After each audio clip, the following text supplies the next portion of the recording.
तो दोस्तों आज हम डिस्कशन करने वाले हैं प्रेजेंट परफेक्ट कंटीन्यूअस टेंस के बारे में। प्रेजेंट परफेक्ट कंटीन्यूअस टेंस की पहचान, इसके एग्जांपल, इसके सेंटेंसेस के बारे में सबको अच्छी तरह से नॉलेज इकट्ठी करेंगे। इसमें हम सभी सेंटेंसेस के बारे में बताए हैं, जैसे कि affirmative sentence, negative sentence, interrogative sentence, interrogative and negative sentence. दोस्तों इस वीडियो में आप प्रेजेंट परफेक्ट कंटीन्यूअस टेंस के सभी पार्ट को सभी अच्छे तरीके से समझ लेंगे। ठीक है, सभी का डाउट बहुत ही अच्छे तरीके से इसमें क्लियर होने वाला है। तो दोस्तों वीडियो को शुरू से लेकर के अंत तक देखिएगा, तभी आपको बहुत ही अच्छे तरीके से प्रेजेंट परफेक्ट कंटीन्यूअस टेंस समझ में आएगा। ठीक है, तो चलिए दोस्तों बिना टाइम वेस्ट किए फटाफट वीडियो को स्टार्ट करते हैं। तो दोस्तों सबसे पहले हम बात करेंगे प्रेजेंट परफेक्ट कंटीन्यूअस टेंस के पहचान के बारे में। पहला हेडिंग है हमारा पहचान। तो दोस्तों किसी भी टेंस को पहचानने के लिए हमने बताया ही था कि किसी भी टेंस को पहचानने के लिए उसके क्रिया के अंत में देखते हैं। ठीक है, तो क्रिया के अंत में ऐसा क्या रहेगा जिससे कि हम पहचान लेंगे प्रेजेंट परफेक्ट कंटीन्यूअस टेंस है।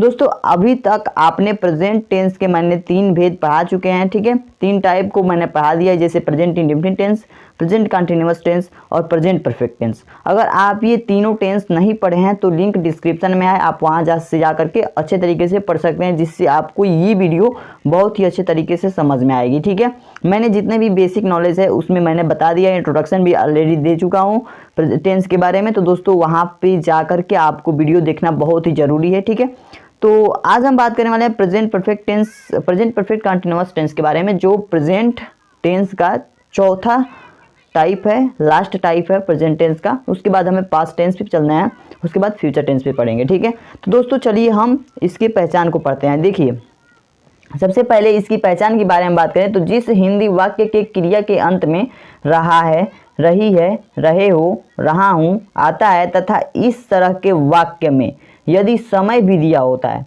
तब ऐसे वाक्यों को प्रेजेंट परफेक्ट कंटीन्यूअस टेंस कहते हैं। दोस्तों यहाँ पे ध्यान दीजिएगा, ऐसे वाक्य जिन वाक्यों के अंत में रहा है, रही है, रहे हैं, रहा हूँ आता है, जैसे कि हमने प्रेजेंट कंटीन्यूअस टेंस में पढ़ा है। इसीलिए मैं बार बार कह रहा हूँ कि अगर आप प्रेजेंट इंडेफिनिट कंटीन्यूअस परफेक्ट को नहीं पढ़े हैं तो लिंक डिस्क्रिप्शन में आप वहाँ से जाकर के बहुत ही अच्छे तरीके से समझ सकते हैं, जिससे आपको ये प्रेजेंट परफेक्ट कंटीन्यूअस टेंस बहुत अच्छे तरीके से समझ आएगा। ठीक है, बिल्कुल भी कोई डाउट नहीं रहेगा। तो देखिए जिसके क्रिया के अंत में रहा है, रही है, रहे हैं होता है, वह वाक्य जो होता है प्रेजेंट कंटीन्यूअस का होता है। ठीक है, अगर प्रेजेंट कंटीन्यूअस टेंस में ही अगर हमें समय दिया हो, ठीक है, समय दिया हो तथा इसके समय भी दिया होता है, तब ऐसे वाक्यों को क्या कहते हैं, प्रेजेंट परफेक्ट कंटीन्यूअस टेंस। अगर उसमें समय दिया हो, जैसे कि समय का मतलब ये हुआ 2 दिन से, 3 बजे से, 4 बजे से, यानी कि जैसे कि अगर रहा है, रही है, क्या क्या हो सकता है। देखिए यहाँ पे जैसे मैंने लिखा है, जैसे में पहला लिखा है मैंने वाक्य, मैं 2 दिनों से विद्यालय नहीं जा रहा हूँ। मैं 2 दिनों से, देखिए यहाँ पे अगर 2 दिन यानी ये समय है ना, इस समय को अगर हम हटा दें तो मैं विद्यालय नहीं जा रहा हूँ, ये कौन सा वाक्य हुआ, प्रेजेंट कंटीन्यूअस टेंस हुआ। ठीक है ना, लेकिन प्रेजेंट कंटीन्यूअस टेंस में अगर हम समय दे दें, समय को रख दें 2 दिनों से, तो यह वाक्य जो होगा प्रेजेंट परफेक्ट कंटीन्यूअस टेंस का हो जाएगा। ठीक है, तो मैं 2 दिनों से विद्यालय नहीं जा रहा हूँ, इसमें दिख रहे हैं अंत में रहा हूँ है और बीच में समय दिया है। ठीक है, तो इसलिए यह क्लियर होता है कि यह जो वाक्य है प्रेजेंट परफेक्ट कंटीन्यूअस टेंस का वाक्य है। ठीक है, दूसरा हमारा, वह दोपहर से क्रिकेट खेल रहा है, अंत में हमारा है रहा है। ठीक है, रहा है, रही है, रहे हैं में से कोई भी हो सकता है। ठीक है, और बीच में दिया है समय, दोपहर। ठीक है, दोपहर तो समय ही है ना एक, तो समय दिया है और रहा है, रही है, रहे हैं दिया है, तो यह वाक्य जो होगा प्रेजेंट परफेक्ट कंटीन्यूअस टेंस का वाक्य होगा। ठीक है, आशा करता हूँ आप प्रेजेंट परफेक्ट कंटीन्यूअस टेंस को बहुत ही भली भांति से समझ लेंगे, बहुत ही भली भांति से पहचान लेंगे किसी भी वाक्य को कि वह प्रेजेंट परफेक्ट कंटीन्यूअस टेंस का है या नहीं है। ठीक है, अब चलिए हम रूल के बारे में बात करेंगे, यानी कि सेंटेंसेस में हम रूल्स को पढ़ेंगे और उसके अकॉर्डिंग हम सेंटेंसेस यानी वाक्यों को सॉल्व करेंगे, वाक्य को ट्रांसलेट करेंगे। ठीक है, तो चलिए हम सबसे पहले बात करेंगे सेंटेंसेस में अफर्मेटिव सेंटेंस के बारे में। ठीक है, यहाँ देखिए दोस्तों सेंटेंसेस में मैंने अफर्मेटिव सेंटेंस को यहाँ पे दिखा रहा है। तो अफर्मेटिव सेंटेंस का हिंदी होता है सकारात्मक वाक्य, यह हमारा पहला सेंटेंस होता है। ठीक है, टेंस में हमारा पहला सेंटेंस जो होता है अफर्मेटिव सेंटेंस होता है और इसे हम सकारात्मक वाक्य भी बोलते हैं। ठीक है, तो सकारात्मक वाक्य में सिंपली क्या होता है, रूल में अगर हम पढ़ें यानी कि अगर इसके हम डिफाइन करें इसको सकारात्मक वाक्य को, तो ऐसे वाक्य जिनको साकार किया गया हो, यानी कि ऐसे वाक्य जिनको स्वीकारने का बोध हो, यानी जिनको पढ़ने से ऐसा प्रतीत हो कि उसमें स्वीकार किया गया है उस बात को, तो वह ऐसे वाक्यों को क्या कहते हैं, सकारात्मक वाक्य कहते हैं। ठीक है, इसके रूल के बारे में पढ़ेंगे दोस्तों। रूल जो है हमारा, सबसे पहले सब्जेक्ट को लिखते हैं। ठीक है, सकारात्मक वाक्यों में यानी अफर्मेटिव सेंटेंस में सबसे पहले सब्जेक्ट को लिखते हैं, यानी कर्ता को लिखते हैं। सब्जेक्ट मतलब होता है कर्ता। उसके बाद हैज या हैव को लिखते हैं। उसके बाद बीन लगाते हैं दोस्तों। बीन क्यों लगाते हैं? बीन इसलिए लगाते हैं क्योंकि उसमें समय दिया रहता है और रहा है, रही है, रहे हैं होता है। ठीक है, इसके लिए हमें बीन लगाना पड़ता है। और वर्ब का चौथा रूप लिखना है, और उसके बाद से ऑब्जेक्ट यानी कर्म लिखना है। और यहाँ दोस्तों देखिएगा कि वर्ब का चौथा रूप लिखना है। उसके बाद से यहाँ पे सिंस या फॉर में से कोई एक लगाना होता है।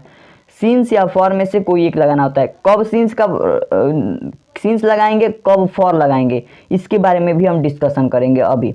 उसके बाद से टाइमिंग लिख करके फुल स्टॉप दे देते हैं। यह वाक्य हमारा इस तरह से अगर बनाते हैं तो हमारा 100% सही होगा। अब देखिए कि हैज और हैव और सिंस और फॉर लगेगा कहाँ। ठीक है, इसको भी बहुत अच्छे तरीके से समझिएगा। देखिए हैज और हैव कहाँ लगेगा। हैज का प्रयोग कहाँ होगा? एक वचनकर्ता के साथ। हैज का प्रयोग एक वचनकर्ता के साथ लगाना है। ये मैंने प्रेजेंट परफेक्ट टेंस पढ़ाते समय भी बताया है। ठीक है, कि हैज का प्रयोग होता है एक वचनकर्ता के साथ, हैव का प्रयोग होता है बहुवचनकर्ता के साथ। ये हमेशा याद रखिएगा कि हैव का प्रयोग बहुवचन के साथ होता है, हैज का प्रयोग एक वचन के साथ होता है। ठीक है, एक वचन और बहुवचन को समझाने की कोई आवश्यकता नहीं है, क्योंकि आप बहुत ही छोटे छोटे क्लासों में भी पढ़ चुके हैं। ठीक है, अब देखिए यहाँ पे सिंस या फॉर का प्रयोग कहाँ लगेगा। सिंस या फॉर को भी अच्छे तरीके से समझने का प्रयास कीजिएगा। देखिए सिंस का प्रयोग तब लगेगा जब निश्चित समय हो। ठीक है, निश्चित समय के लिए किसका प्रयोग करेंगे? सिंस का प्रयोग। और अनिश्चित समय के लिए फॉर का प्रयोग करेंगे। अनिश्चित समय के लिए फॉर का प्रयोग, निश्चित समय के लिए सिंस का प्रयोग। ध्यान रखिएगा, निश्चित समय के लिए सिंस का प्रयोग, अनिश्चित समय के लिए फॉर का प्रयोग। हमेशा इसको याद रखिएगा। अब देखिए कुछ एग्जाम्पल के तौर पे हम दिखाते हैं कि किसके साथ सिंस लगेगा, किसके साथ फॉर लगेगा। देखिए यहाँ पे मैंने लिख रखा है सिंस निश्चित समय है। ठीक है, सिंस किसके साथ लगाना है? निश्चित समय के साथ। निश्चित समय क्या क्या हो सकते हैं? ऐसा समय जो एकदम निश्चित हो, एकदम मतलब ऐसा लगे कि एकदम वो निश्चित है। ठीक है, ऐसा समय जिससे अनिश्चित का बोध हो, उसे हम कहते हैं, उसे वहाँ पे फॉर लगाएंगे, और जहाँ पे निश्चित हो वहाँ पे सिंस लगाएंगे। देखिए जैसे सुबह से है ना, यह निश्चित है कि हाँ सुबह ही से, यानी शाम इसमें नहीं आ सकता। कोई भी डाउट नहीं है कि सुबह से के अलावा कोई और हो सकता है, नहीं, सुबह से है तो यह निश्चित है। बजे में क्या हो सकता है? 1 बजे, 2 बजे, 3 बजे, 4 बजे, 5 बजे, 6 बजे, 7 बजे, 8 बजे, जितना बजे हो सकता है उतना बजे अगर लिख दिया जाए तो वो भी क्या है? एक निश्चित समय है। ठीक है, 4 बजे का ये डेकोरेट एकदम एक्यूरेट दिखाई दे रहा है कि 4 बजे। ठीक है, 5 बजे का दिया 5 बजे, तो यह जो समय है निश्चित है। ठीक है, माह के साथ जनवरी से, फरवरी से, मार्च से, अप्रैल से, मई से, जून से, जुलाई से, जितने भी माह होते हैं, जितने भी महीना होते हैं, उनके साथ भी हम किसका प्रयोग करेंगे? सिंस का प्रयोग, यानी कि यह निश्चित समय है। सप्ताह के साथ रविवार से, सोमवार से, मंगलवार से, बुधवार से, जितने भी हमारे सप्ताह के नाम हैं, दिनों के नाम हैं, उनके साथ भी हमें सिंस का प्रयोग करना था। बचपन से भी यह जो है निश्चित है, यानी कि बचपन से कहा जा रहा है, बुढ़ापे से नहीं, यानी कि इसमें कोई डाउट नहीं है कि बचपन से नहीं है। ठीक है, अगर जिसमें डाउट हो अनिश्चित समय का लगता है, इसमें डाउट नहीं है, यानी क्लियर दिखाई दे रहा है कि यह एक निश्चित समय है। ठीक है, 1944 से, 1945 से, 2000 से, 2001 से, 2002 से, जितने भी सन होते हैं, सन, ईस्वी, वो सभी क्या होते हैं? निश्चित समय होते हैं। और उनके साथ किसका प्रयोग किया जाता है? सिंस का प्रयोग किया जाता है। हमेशा याद रखिएगा। ठीक है, फॉर का प्रयोग कहाँ किया जाता है? थोड़ा सा ध्यान दीजिए यहाँ पे।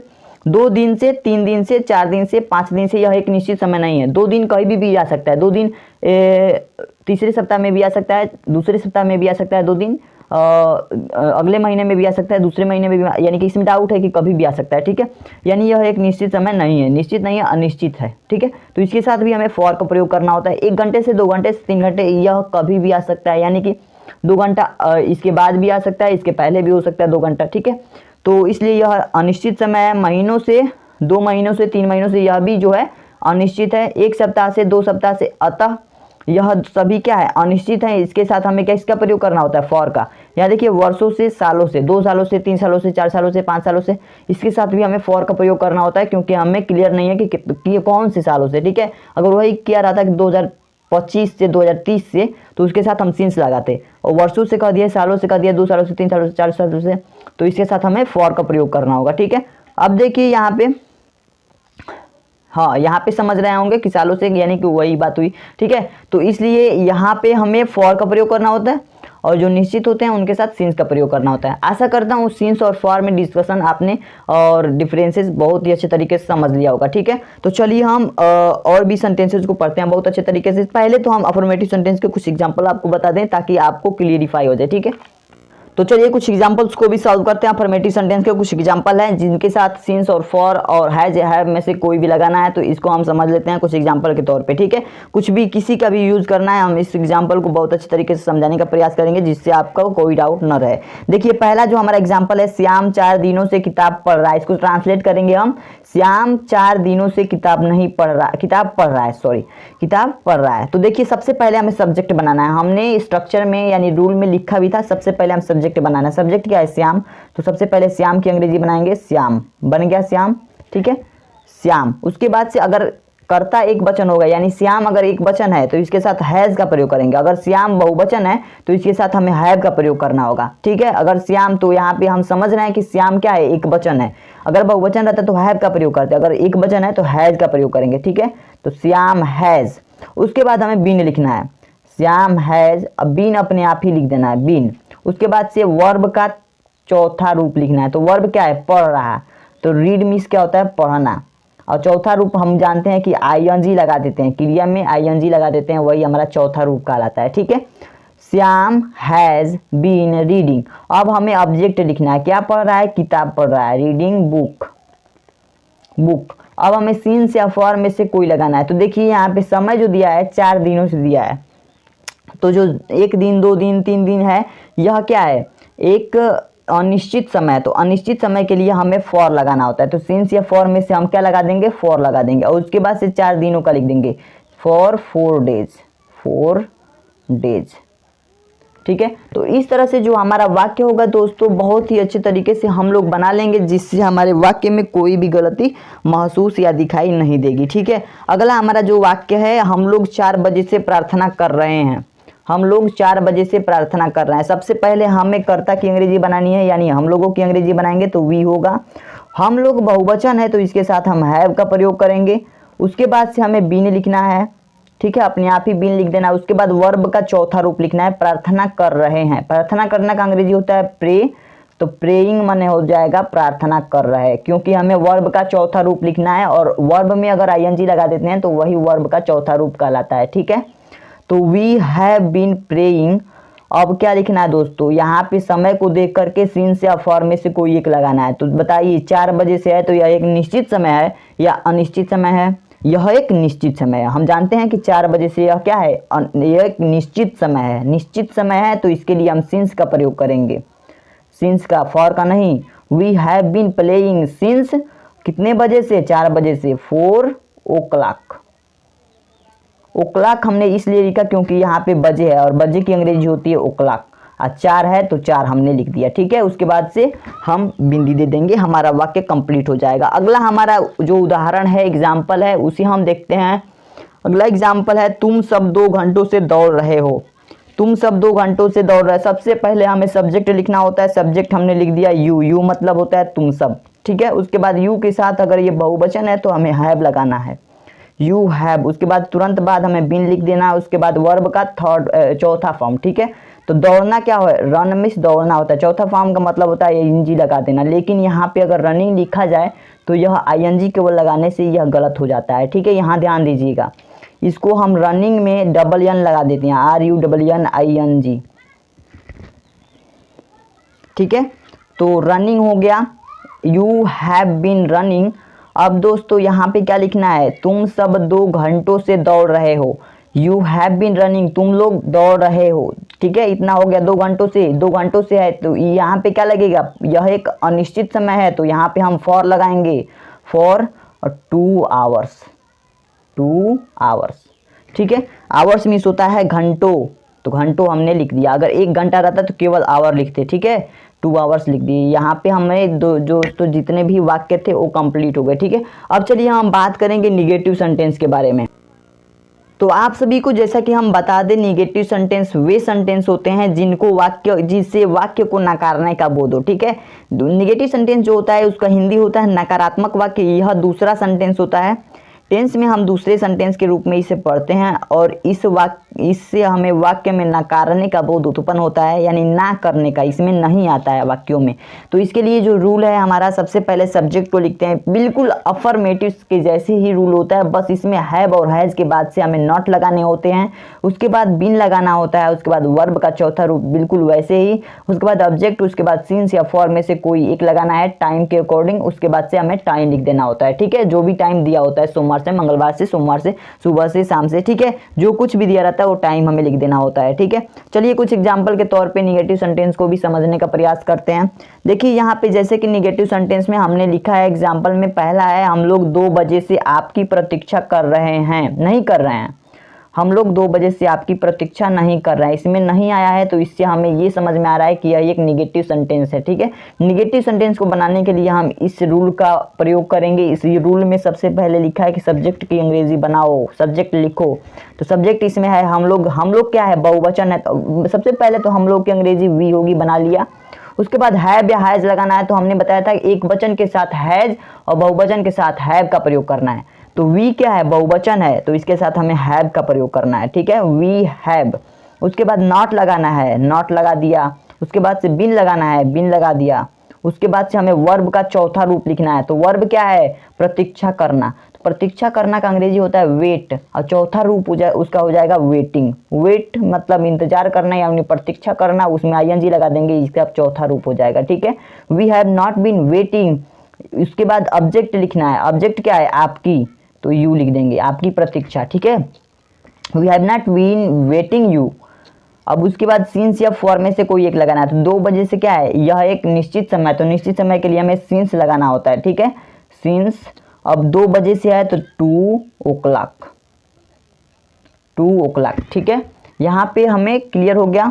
2 o'clock हमने इसलिए लगाया क्योंकि 2 बजे है, o'clock मिस बजे होता है, 2 बजे दिया है। ठीक है, अब देखिए ये टाइम था, तो टाइम हमने लिख दिया यहाँ पे सिंस और फॉर के बाद से। दूसरा हमारा दूसरा वाक्य है, वह सुबह से विद्यालय नहीं जा रहा है, वह सुबह से विद्यालय नहीं जा रहा है। सबसे पहले हमें कर्ता की अंग्रेजी बनानी है, ही बना दिया हमने, ही मतलब वह। उसके बाद हैज, हैव में से तो एक वचन है तो हैज लगा दिया, ही हैज। उसके बाद नॉट लगाना है, तुरंत बाद नॉट लगाना है, उसके बाद बीन लगा देना है। ठीक है, ही हैज़ नॉट बीन, यहाँ पे हमें दिखाई दे रहा है स्ट्रक्चर, इसके हिसाब से हम बना रहे हैं। ठीक है, नॉट बीन। उसके बाद वर्ब का चौथा रूप क्या है, जाना, जाना का क्या होगा, गो में लगा देंगे आईएनजी, यही हमारा चौथा रूप हो जाएगा वर्ब का। ठीक है, he has not been going. ठीक है, उसके बाद से गोइंग कहाँ जा रहा है, विद्यालय, यानी ऑब्जेक्ट क्या है, विद्यालय, तो स्कूल, गोइंग टू स्कूल। उसके बाद सुबह से है ना, तो सुबह से क्या है, एक निश्चित समय, तो सिंस और फॉर में से क्या लगेगा, सिंस लगेगा। ठीक है, सिंस लगा दिया, सिंस। उसके बाद टाइम, टाइम क्या है, सुबह से, तो सुबह से का अंग्रेजी होता है मॉर्निंग, सिंस मॉर्निंग। ठीक है, इस तरह से जो हमारा वाक्य होगा बहुत अच्छी तरीके से बन जाएगा। आशा करता हूँ आपको निगेटिव सेंटेंस बनाने में कोई भी परेशानी नहीं होगी। और भी एक वाक्य है, इसको भी देखते हैं बना करके। ये वाक्य हमारा, मैं 1995 से इस विद्यालय में पढ़ रहा हूँ। सबसे पहले हमें सब्जेक्ट की अंग्रेजी बनानी है, सब्जेक्ट है हमारा आई। उसके बाद से हमें हैज़ या हैव में से लगाना है, तो हैव लगेगा, आई के साथ हमेशा हैव लगता है, आई हैव। उसके बाद नॉट लगाना है तुरंत बाद, क्योंकि इसमें नहीं होगा। ठीक है, सॉरी दोस्तों, इसमें नहीं दिया है, तो इसमें मैं नहीं लगा लेता हूँ, क्योंकि निगेटिव सेंटेंस हम लोग पढ़ रहे हैं। मैं 1995 से इस विद्यालय में नहीं पढ़ रहा हूँ। ठीक है, नहीं लिख देना है यहाँ पे। यह वाक्य नकारात्मक पढ़ना है, क्योंकि नकारात्मक सेंटेंस हम लोग पढ़ रहे हैं। आई हैव नॉट बीन, उसके बाद बीन लगाना है। उसके बाद से पढ़ रहा हूँ, यानी कि रीडिंग, आईएनजी लगा दिया हमने, चौथा फॉर्म मिल गया वर्ब का। ठीक है, I have not been reading in this school, यह क्या है, ऑब्जेक्ट है, इस विद्यालय में, इन दिस स्कूल, इस विद्यालय में, यह हमारा ऑब्जेक्ट है। ठीक है, उसके बाद से हमें सिंस या फॉर में से कोई एक लगाना है। 1995 से है, यानी टाइम क्या है, निश्चित है, तो इसके साथ हमें सिंस का प्रयोग करना है, सिंस 1995। ठीक है, तो इस तरह से दोस्तों हमारा जो वाक्य होगा 100% सही होगा। ठीक है, आशा करता हूँ आप समझ गए होंगे निगेटिव सेंटेंस को बहुत अच्छे तरीके से। चलिए अब इंट्रोगेटिव सेंटेंस को भी समझने का प्रयास करते हैं। ठीक है, तो अगर बात की जाए इंट्रोगेटिव सेंटेंस की, तो इंट्रोगेटिव सेंटेंस का हिंदी होता है प्रश्नवाचक वाक्य, और यह वाक्य जो होता है तीसरा होता है। ठीक है, तीसरा वाक्य होता है, तीसरा सेंटेंस होता है इंट्रोगेटिव सेंटेंस। टेंस में हम तीसरे सेंटेंस को कहते हैं इंट्रोगेटिव सेंटेंस, चौथे को इंट्रोगेटिव नेगेटिव सेंटेंस। ठीक है, इस तरह से हमारा जो सेंटेंसेज होते हैं पार्ट वाइज 4 प्रकार के होते हैं, 4 प्रकार से पढ़ने होते हैं यानी कि सेंटेंस टेंस में। ठीक है, और ये प्रश्नवाचक वाक्य होते हैं। प्रश्नवाचक वाक्य का मतलब होता है कि प्रश्न पूछने का बोध उत्पन्न करना। ठीक है, जिस वाक्य में प्रश्न पूछने का बोध उत्पन्न होता है उसे हम प्रश्नवाचक वाक्य कहते हैं। और ये जो प्रश्नवाचक वाक्य होते हैं 2 टाइप के होते हैं। पहला होता है हमारा कि क्या आता है और प्रश्न पूछने का बोध करता है, यानी क्या पहले आता है और प्रश्न पूछने का बोध करता है। जैसे कि मैंने एग्जाम्पल में यहाँ पे लिखा है, क्या राजेश सोमवार से वहाँ जा रहा है, क्या मैं 2 सालों से यहाँ रह रहा हूँ। ठीक है, ऐसे वाक्य आते हैं यानी कि क्या आकर के इसमें प्रश्न पूछने का बोध उत्पन्न करते हैं। ठीक है, और दूसरा वाक्य होता है बिल्कुल ऐसे, यहाँ पे देख रहे होंगे मैंने यहाँ पे लिखा है, यहाँ पे मैंने लिखा है तुम सब 2 दिनों से क्या पढ़ रहे हो, यानी कि क्या, कब, क्यों, कैसे, यानी क्वेश्चन वर्ड जो होता है, क्वेश्चन शब्द होता है बीच में आता है। ठीक है, आशा करता हूँ आप इंट्रोगेटिव सेंटेंस के दोनों टाइप समझ गए होंगे। ठीक है, पहले टाइप के बारे में अगर बात करें तो उसका जो रूल होता है, यानी पहला जो रूल होता है पहले टाइप के क्वेश्चन, पहले टाइप के पूछे जाने वाले वाक्यों का, वो यूँ होता है कि अगर क्या पहले आकर के शुरुआत किया होगा क्वेश्चन का, तो पहले हमें हैज़ या हैव में से कोई एक लगाना होता है। ठीक है, तो हैव या हैज़ में से कोई एक लगा करके उसके बाद हमें सब्जेक्ट लिखना होता है यानी कर्ता, उसके बाद बीन लगा करके बीन अपने आप लिख देना है, उसके बाद वर्ब का चौथा रूप लिखना होता है, उसके बाद से हमें ऑब्जेक्ट यानी कर्म लिखना है, उसके बाद सिंस या फॉर में से कोई एक लगाना है टाइम के अकॉर्डिंग, उसके बाद से समय को लिख देना है, टाइम लिख देना है। ठीक है, उसके बाद प्रश्नवाचक चिन्ह जरूर देना है, अवश्य देना है प्रश्नवाचक चिन्ह, क्योंकि प्रश्नवाचक वाक्यों में प्रश्नवाचक चिन्ह का लगाना बहुत जरूरी होता है। ठीक है, तो चलिए हम कुछ एग्जाम्पल को भी सॉल्व करके यहाँ पे देखते हैं, ट्रांसलेट करते हैं इन सब वाक्यों को। तो पहला वाक्य हमारा, क्या राजेश सोमवार से वहां जा रहा है, क्या राजेश सोमवार से वहां जा रहा है। सबसे पहले हम क्या करेंगे, हैज या हैव का प्रयोग करेंगे, क्योंकि रूल फर्स्ट कहता है कि हैज या हैव का लगाओ, क्या, क्योंकि पहले क्या आया है। ठीक है, तो हैज या हैव में से क्या लगाएंगे, हैज लगाएंगे, क्योंकि राजेश जो है, राजेश एक वचन है तो हैज, उसके बाद सब्जेक्ट लिखना है, तो राजेश क्या है, सब्जेक्ट, राजेश नाउन है तो इसके लिए पहला जो लेटर होगा कैपिटल लेटर होगा, हैज राजेश, हैज राजेश, उसके बाद बीन लगाना है, हैज राजेश बीन, उसके बाद वर्ब का चौथा रूप, यानी कि जाना क्या है, वर्ब है तो गोइंग, गोइंग आईएनजी लगा देंगे, यह चौथा रूप हो जाएगा, has Rajesh been going there, कहाँ जा रहा है, वहाँ, यानी ऑब्जेक्ट क्या है, वहाँ, तो देयर।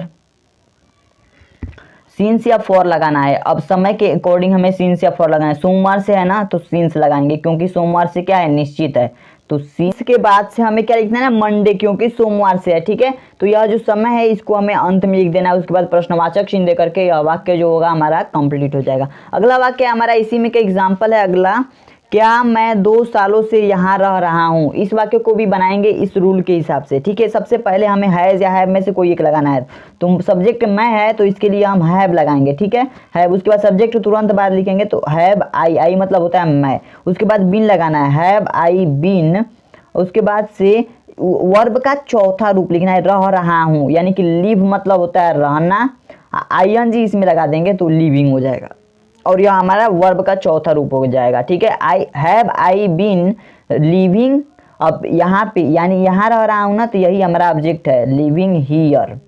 ठीक है, अब यहाँ पे सिंस या फॉर में से कोई एक लगाना है समय के अकॉर्डिंग, समय क्या है, 2 सालों से, तो 2 सालों से हमारा समय जो अनिश्चित है। ठीक है, तो इसके लिए हम फॉर लगाएंगे, फॉर 2 ईयर्स, ईयर्स मतलब सालों से। ठीक है, फॉर 2 ईयर्स, 2 सालों से।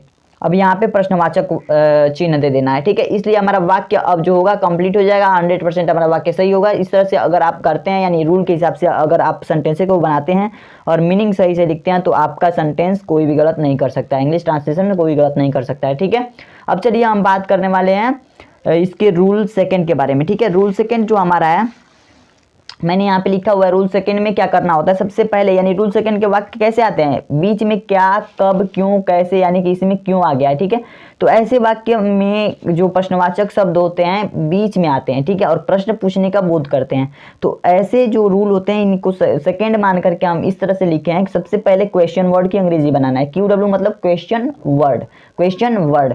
सबसे पहले हमें प्रश्नवाचक शब्द की अंग्रेजी बनानी होती है, उसके बाद हमें हैज़ या हैव में से कोई एक लगाना होता है, उसके बाद सब्जेक्ट यानी सब्जेक्ट के अकॉर्डिंग ही हमें हैज हैव लगाने हैं। ये हम शुरू से ही टेंस पढ़ाते समय बताते आ रहे हैं, ठीक है। उसके बाद से हमें क्या करना है, सब्जेक्ट को लिखना है, ठीक है। उसके बाद हमें बीन का प्रयोग करना है, उसके बाद वर्ब यानी कि क्रिया का चौथा रूप लिखना है, उसके बाद हमें ऑब्जेक्ट का प्रयोग करना है, ऑब्जेक्ट मतलब कर्म। उसके बाद सिंस या फॉर में से किसी एक का प्रयोग करना है, किसी एक को लिखना है। उसके बाद हमें टाइम लिखना है, उसके बाद प्रश्नवाचक चिन्ह। तो चलिए हम कुछ एग्जाम्पल के तौर पर भी इसको हम रूल सेकंड के स्ट्रक्चर के बारे में भी कुछ समझ लेते हैं और स्ट्रक्चर को बनाने का प्रयास करते हैं इसके हिसाब से, इसके अकॉर्डिंग कुछ सेंटेंसेस, ठीक है। तो पहला सेंटेंस है हमारा, तुम सब 2 दिनों से क्या पढ़ रहे हो। तुम सब 2 दिनों से क्या पढ़ रहे हो। सबसे पहले इसमें कहा गया है क्वेश्चन वर्ड बनाओ, ठीक है, QW। तो QW क्या है, क्या। तो व्हाट मतलब होता है क्या। व्हाट हैज या हैव में से कोई एक लगाना है। तो तुम सब है ना, यानी कि ये कर्ता जो है बहुवचन में है तो हैव लगाएंगे, व्हाट हैव। उसके बाद सब्जेक्ट लिखना है, सब्जेक्ट क्या है, यू, तुम सब। तो व्हाट हैव यू। उसके बाद हमें बिन का प्रयोग करना है, तो बिन हमने लिख दिया, ठीक है। उसके बाद से वर्ब का चौथा रूप लिखना है, तो पढ़ रहे हैं तो रीड मीन्स पढ़ना होता है, ING लगा देंगे, इसमें हो जाएगा चौथा रूप, ठीक है। वाई, इस सेंटेंस को पढ़ते हैं, what have you been reading, ठीक है। और उसके बाद से हमारा जो रीडिंग हो गया, इसमें कर्म तो है नहीं, ऑब्जेक्ट तो है नहीं, किया किताब उताब होता तो ऑब्जेक्ट हो जाता, ठीक है। तो नहीं है, तो 2 दिनों से, तो रीडिंग, उसके बाद सिंस या फॉर लगाएंगे और 2 दिनों से लिख देंगे। तो 2 दिनों से जो हमारा है यह एक अनिश्चित समय है, ठीक है। तो फॉर लिखेंगे, फॉर 2 डेज। मैंने पहले ही बताया अनिश्चित समय के लिए क्या करना है, अनिश्चित समय के लिए फॉर का प्रयोग करना है, निश्चित समय के लिए सिंस का प्रयोग करना है। तो यहाँ पे प्रश्नवाचक वाक्य लगा देंगे, ठीक है, प्रश्नवाचक चिन्ह लगा देंगे, ठीक है। अब देखिए दूसरा हमारा सेंटेंस है, दूसरा सेंटेंस इस तरह का है, वह 4 वर्षों से परीक्षा की तैयारी क्यों कर रही है। वह 4 वर्षों से परीक्षा की तैयारी क्यों कर रही है। परीक्षा की तैयारी कर रही है यानी कि देखिए सबसे पहले हमें किसकी तैयारी, किसका अंग्रेजी बनाना है, क्यों की, क्वेश्चन वर्ड की, तो वाई, ठीक है। उसके बाद हैज़ या हैव में से कोई एक लगाना है, तो वह एक लड़की है तो हैज़ लगाना है, हैज़। उस लड़की के लिए कहा जा रहा है तो सी, वाई हैज़ सी। उसके बाद हमें क्या लिखना है दोस्तों, सबसे पहले इसको करने के बाद से वाई हैज़ सी करने के बाद से यानी सब्जेक्ट लिखने के बाद से हमें बिन लगा देना है तुरंत बाद, ठीक है। उसके बाद वर्ब का चौथा रूप लिखना है, वर्ब क्या है, तैयारी करना। तो प्रिपरेशन मतलब होता है तैयारी करना, प्रिपेयर होगा, ठीक है, प्रिपेयरिंग, ING लगा देंगे, वर्ब का चौथा रूप हो जाएगा। प्रिपेयर मतलब क्या है, तैयार करना, तो तैयार करना क्या क्रिया है, तो प्रिपेयरिंग लगा देंगे, ING लगा देंगे, तो यह तैयारी कर रही हो जाएगा, ठीक है, यानी कि चौथा रूप हो जाएगा। अब देखिए why has she been preparing of examination, किसकी तैयारी, एग्जामिनेशन की, ठीक है। तो एग्जाम लिख दे रहे हैं, बस इतना ही, ठीक है, एग्जाम। और सिंस या फॉर में से कोई एक लगाना है, तो क्या लिखेंगे दोस्तों, सबसे पहले हम 4 वर्षों से है ना, तो 4 वर्षों से है तो फॉर, क्योंकि यह एक अनिश्चित समय है, 4 ईयर्स, ठीक है। तो इस तरह से लिख करके हमें प्रश्नवाचक चिन्ह जरूर लगाना है, ठीक है। तो ऐसे वाक्यों को आप बहुत ही आसानी से बना लेंगे, मुझे आशा नहीं पूरा विश्वास है, ठीक है। अब देखिए हम इंट्रोगेटिव निगेटिव सेंटेंस के बारे में पढ़ेंगे, जिसका नाम है प्रश्नवाचक नकारात्मक वाक्य। यह हमारा चौथा रूप होता है सेंटेंसेस का, ठीक है, चौथा टाइप होता है। तो चौथा टाइप में भी हमें रूल फर्स्ट और रूल सेकंड पढ़ने होते हैं। जहां भी इंट्रोगेटिव का नाम आएगा रूल फर्स्ट और रूल सेकंड होगा, ठीक है। 2 तरह से प्रश्न पूछने का बोध होगा। तो पहला होता है हमारा क्या वाला और दूसरा होता है कब, क्यों, कैसे, बीच में आ सकता है, ठीक है, क्या भी आ सकता है। तो रूल फर्स्ट में हैज़ या हैव को लिखना है सबसे पहले, बिल्कुल सेम वैसे ही करना है, बस इसमें नॉट लगा देना नहीं रहेगा, ठीक है। नकारात्मक और प्रश्नवाचक, इसमें प्रश्न पूछने का बोध भी होगा और नकारने का बोध भी होगा, ठीक है। तो हैज़ या हैव लगाना है, उसके बाद सब्जेक्ट यानी कर्ता लिखना है, उसके बाद नॉट लिखना है, उसके बाद बिन, उसके बाद वर्ब का चौथा रूप लिखना है यानी क्रिया का चौथा रूप, उसके बाद ऑब्जेक्ट, उसके बाद सिंस या फॉर में से कोई एक लगाना है, उसके बाद समय लिख देना है, ठीक है। तो अगर आप इतना करते हैं तो हमारा जो वाक्य होगा बिल्कुल सही होगा। उसके बाद प्रश्नवाचक चिन्ह को लगा देंगे, हमारा वाक्य कंप्लीट हो जाएगा। चलिए हम 2-3 एग्जाम्पल को बना के देखते हैं। क्या तुम बचपन से दिल्ली नहीं रह रहे हो। क्या तुम बचपन से दिल्ली नहीं, इसमें देखिए प्रश्न भी पूछा गया है और नकारा भी गया है, प्रश्न भी पूछा गया है, नकारा भी गया है। तो सबसे पहले हमें क्या बनाना है, हैज़ या हैव में से कोई एक। तो हैव लिखेंगे क्योंकि यहाँ पे जो सब्जेक्ट है बहुवचन है, हैव यू। उसके बाद से हमें नॉट लिखना है, नॉट। उसके बाद बिन लिखना है, बिन। उसके बाद वर्ब का चौथा रूप रह रहे हो, तो लिव में ING लगा देंगे, लिविंग, रहना, ठीक है, लिविंग। दिल्ली, दिल्ली में रह रहे हो, ठीक है ना, दिल्ली नहीं रह रहे हो। Have you not been living Delhi. Since या फॉर लगाना है, तो बचपन से है तो इसमें हम सिंस लगाएंगे क्योंकि बचपन से एक निश्चित समय है, सिंस चाइल्डहुड। चाइल्डहुड मतलब होता है बचपन, ठीक है, चाइल्डहुड मतलब बचपन, उसके बाद हमें प्रश्नवाचक चिन्ह दे देना है। अगला हमारा वाक्य है, क्या मैं सुबह से स्नान नहीं कर रहा हूँ। सबसे पहले हमें हैव या हैज में से लगाना है, तो हैव लगाएंगे क्योंकि यहाँ पे मैं है, हैव आई। उसके बाद नॉट लगाना है, उसके बाद बीन, उसके बाद से वर्ब का चौथा रूप स्नान करना यानी बाथिंग हो जाएगा। बाथ मीन्स स्नान करना होता है, बाथिंग आईएनजी लगा देंगे तो ये वर्ब का चौथा रूप हो जाएगा। Have I not bathing, have I not been bathing, ठीक है। सिंस सुबह से है तो सिंस मॉर्निंग, ठीक है। और उसके बाद प्रश्नवाचक वाक्य। आशा करता हूं दोस्तों आपको इस जो टेंसेज हैं, टेंसेज के सभी सेंटेंसेज बहुत ही अच्छे तरीके से क्लियर हो गए होंगे, बहुत अच्छे तरीके से समझ में आए होंगे। चलिए अब इंट्रोगेटिव निगेटिव सेंटेंस के रूल सेकंड के बारे में भी पढ़ करके अब इसको कंप्लीट करते हैं, ठीक है। यहाँ पे देख सकते हैं मैंने रूल सेकंड को लिखा है और यहाँ पे 2 एग्जाम्पल भी लिख रखे हैं, इसको भी बना करके देखते हैं। रूल सेकंड जो होता है इसमें क्वेश्चन जो होता है बीच में आकर के क्वेश्चन वर्ड यानी कि जो प्रश्नवाचक शब्द होते हैं बीच में आकर के प्रश्न पूछने का बोध करते हैं और इसको नकारा भी गया होता है, ठीक है, नकारा भी गया होता है। तो ऐसे वाक्यों को हम कैसे बनाएंगे चलिए देखते हैं। तो देखिए दोस्तों सबसे पहले हमें इस रूल को समझना है। तो इस रूल में हमें सबसे पहले QW यानी क्वेश्चन वर्ड को लिखना है, उसके बाद हैज या हैव में से कोई एक लगाना है, उसके बाद सब्जेक्ट लिखना है यानी कर्ता लिखना है, उसके बाद नॉट, उसके बाद बीन लगा देना है, उसके बाद वर्ब का चौथा रूप, उसके बाद ऑब्जेक्ट, उसके बाद सिंस या फॉर, उसके बाद से हमें टाइम लिख देना है, ठीक है। बहुत अच्छे तरीके से क्लियर हो गया होगा क्योंकि कई बार हमने इस सिनेरियो को रिपीट करते आ रहे हैं, ठीक है। बहुत ही अच्छे तरीके से आपको समझ में आ गए होंगे, ठीक है। एग्जाम्पल को देखते हैं, एग्जाम्पल में हम सॉल्व करते हैं, ट्रांसलेट करते हैं इन वाक्यों को, देखते हैं कि हमें आता है कि नहीं। मैं 4 दिनों से कहाँ नहीं सो रहा हूँ। सबसे पहले हमें क्वेश्चन वर्ड की अंग्रेजी बनानी है। क्वेश्चन वर्ड यहाँ पे दिख रहे होंगे, तो क्वेश्चन वर्ड की अंग्रेजी होती है वेयर, वेयर यानी कि कहाँ की अंग्रेजी होती है वेयर। उसके बाद हैज या हैव में से लगाना तो हैव लिखना है क्योंकि यहाँ पे मैं है करता, ठीक है, वाई हैव। उसके बाद सब्जेक्ट लिखना है तो आई, उसके बाद नॉट लिखना है तो नॉट लिख दिया हमने क्योंकि यहाँ पे नहीं है, ठीक है। मैं 4 दिनों से कहाँ नहीं सो रहा हूँ ऐसा वाक्य है, ठीक है। तो where have I not been, been, और उसके बाद से सो रहा हूँ ना तो स्लीप होता है, SLEEP, इसमें ING लगा देंगे, ये हमारा वर्ब का चौथा रूप हो जाएगा, ठीक है। उसके बाद ऑब्जेक्ट लिखना है हमें, तो ऑब्जेक्ट का अंग्रेजी क्या होगा, ऑब्जेक्ट इसमें है ही नहीं, ठीक है, तो ऑब्जेक्ट है ही नहीं तो कोई दिक्कत ही नहीं है। उसका सिंस या फॉर में से कोई एक लगाना है, 4 दिनों से है तो फॉर लिखेंगे क्योंकि यह अनिश्चित समय है, फॉर 4 डेज, ठीक है, 4 डेज होगा। तो यहाँ पे प्रश्नवाचक वाक्य भी